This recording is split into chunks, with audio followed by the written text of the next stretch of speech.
Hello friends, मेरे YouTube channel English वे में आप सभी का स्वागत है। तो चलिए शुरू करते हैं आज की स्टोरी। The orphan girl. तो ऑर्फन का मतलब होता है अनाथ, गर्ल यानी लड़की, और यहाँ पे आर साइलेंट होता है, इसे ऑर्फन पढ़ते हैं, ऑर्फन गर्ल।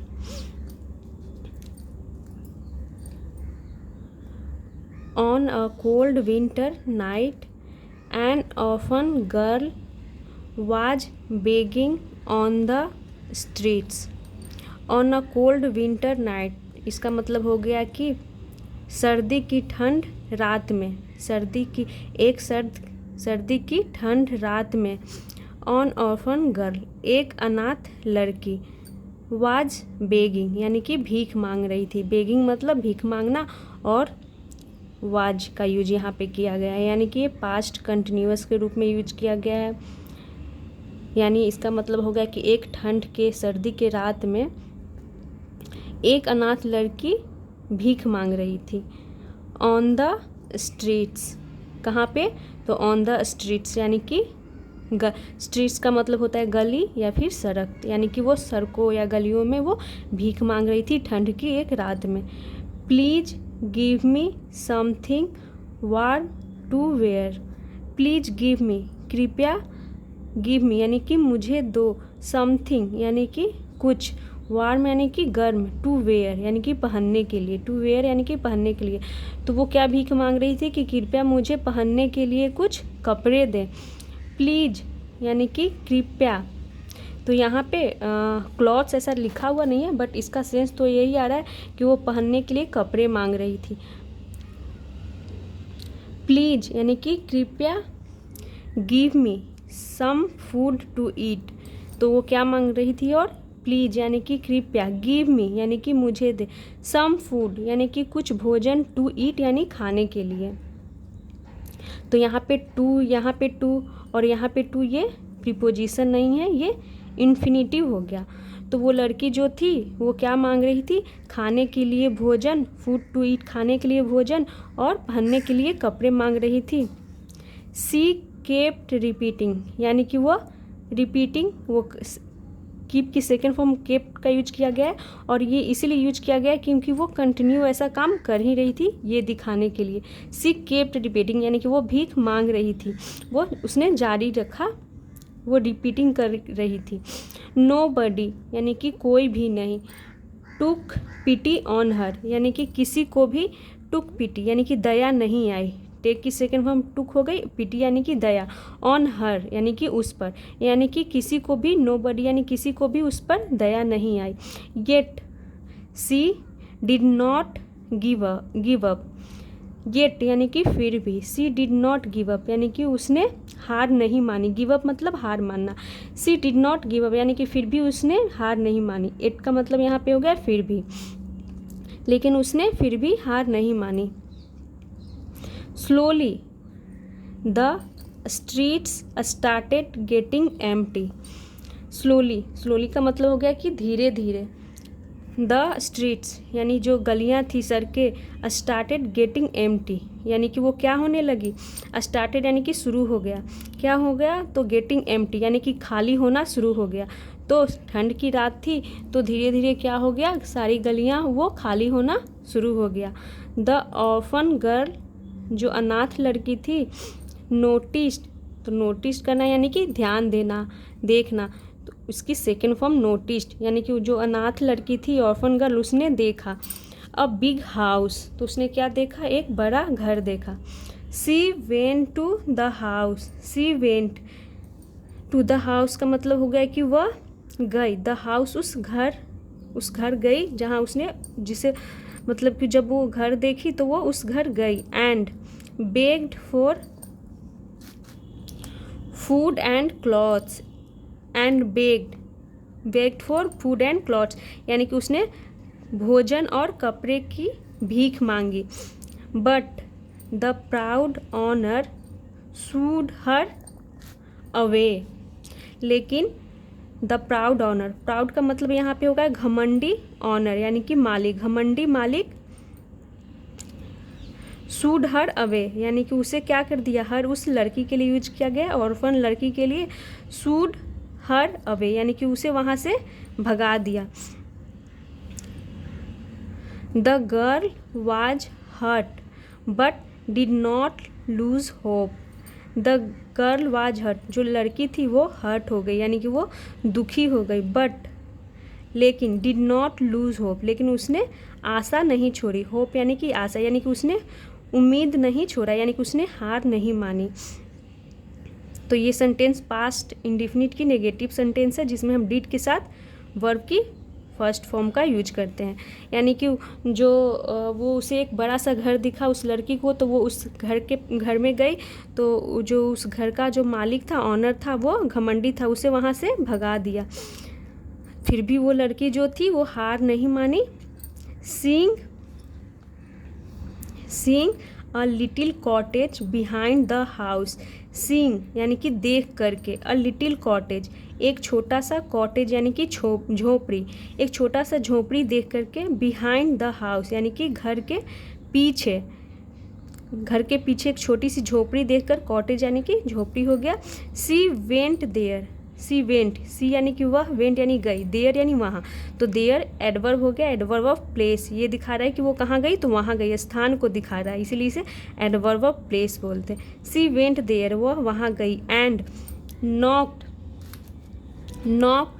यानी नॉक्ड की यानी कि वो दरवाजे को खटखटाई, नॉक की।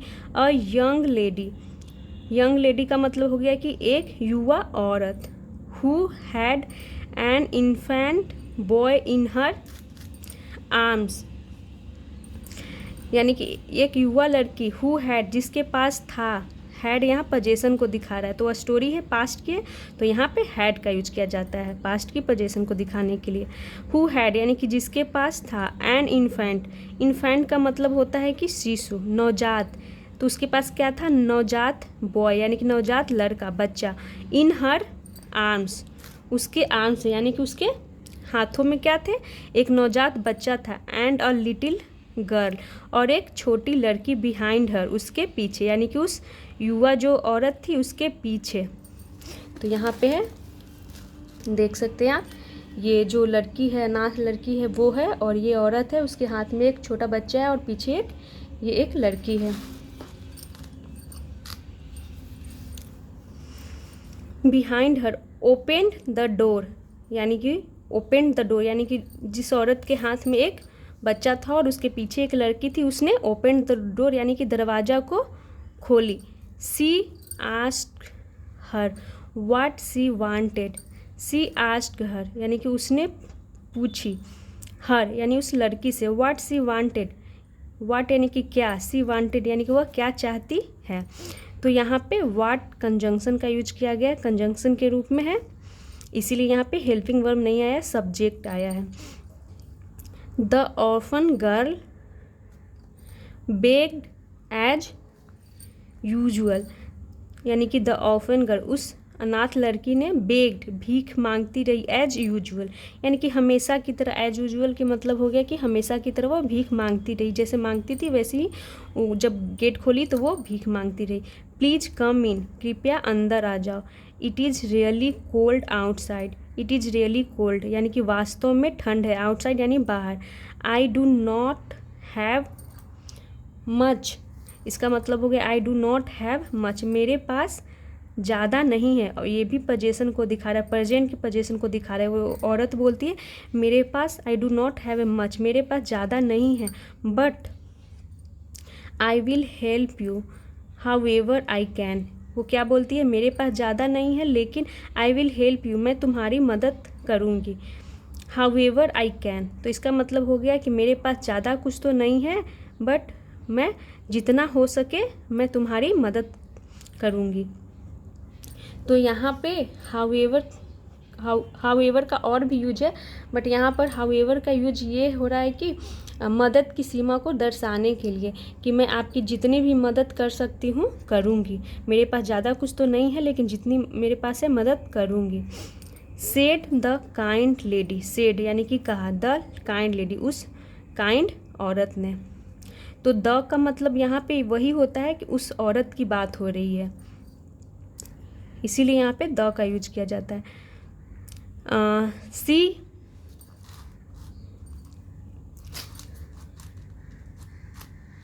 सी gave the beggar girl shelter. She gave उसने दिए, द बेगर उस बेगर गर्ल को शेल्टर, शेल्टर का मतलब हो गया आश्रय। She brought her a blanket and she brought her a blanket. She यानी कि उसने, उस औरत के लिए यूज किया गया सी यहाँ पे। सी ब्रॉट वह लाई, ब्रिंग की सेकेंड फॉर्म ब्रॉट, हर यानी कि उसके लिए लाई, अ ब्लैंकेट एक कंबल लाई, एंड इवन सम फूड यानी कि कुछ भोजन भी। द नेक्स्ट मॉर्निंग यानी कि अगली सुबह, वेन द लेडी वोकअप जब वो औरत उठी, वेकअप की सेकेंड फॉर्म वोकअप हो गया और इसका मतलब होता है जब वो उठी यानी जब वो जगी। सी वाज सरप्राइज्ड वह हैरान हो गई।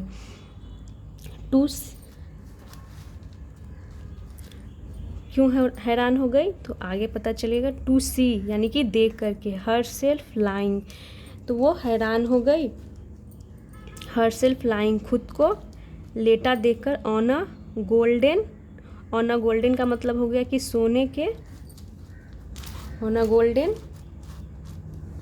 बेड यानी कि सोने के बेड पे वो पड़ा देख करके वो हैरान हो गई। विथ हर चिल्ड्रेन अराउंड हर यानी कि उसके आसपास, अराउंड हर यानी कि उसके अगल बगल में उसके बच्चे थे और वो सोने के बेड पे लेटी हुई थी, तो वो ये देख करके हैरान हो गई। There was no sign of the orphan girl. There was no sign यानी कि कोई भी साइन नहीं था, संकेत नहीं था, ऑफ द ऑर्फन गर्ल उस, द ऑर्फन गर्ल का मतलब हो गया उस अनाथ लड़की का कोई भी संकेत नहीं था, यानी कोई भी अता पता नहीं था। एनीवेयर यानी कि कहीं भी।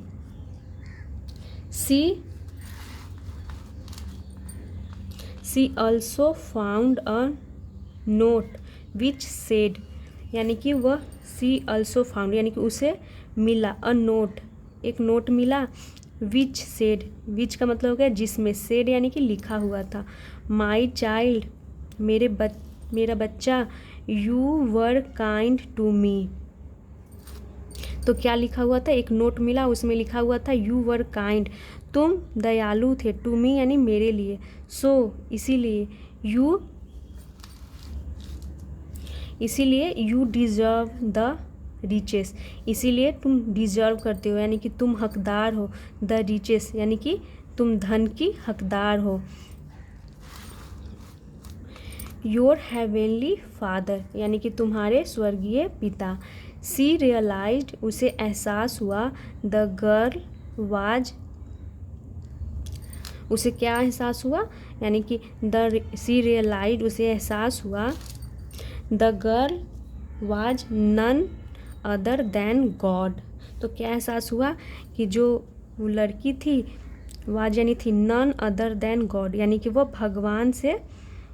भगवान के अलावा और कोई नहीं थी, बल्कि वो भगवान ही थी। हिमसेल्फ इन, यहाँ पे है हिमसेल्फ इन डिस्गाइज यानी कि वो भगवान के भेष में, कोई और नहीं, वो लड़की भगवान ही थी, उसे एहसास हुआ यानी कि वो समझ गई कि वो लड़की जो आई थी शेल्टर के लिए, आश्रय के लिए और कपड़े जो भोजन मांग रही थी, वो और कोई और नहीं, भगवान के भेष में ही भगवान ही थे, मतलब उस लड़की के भेष में भगवान ही थे।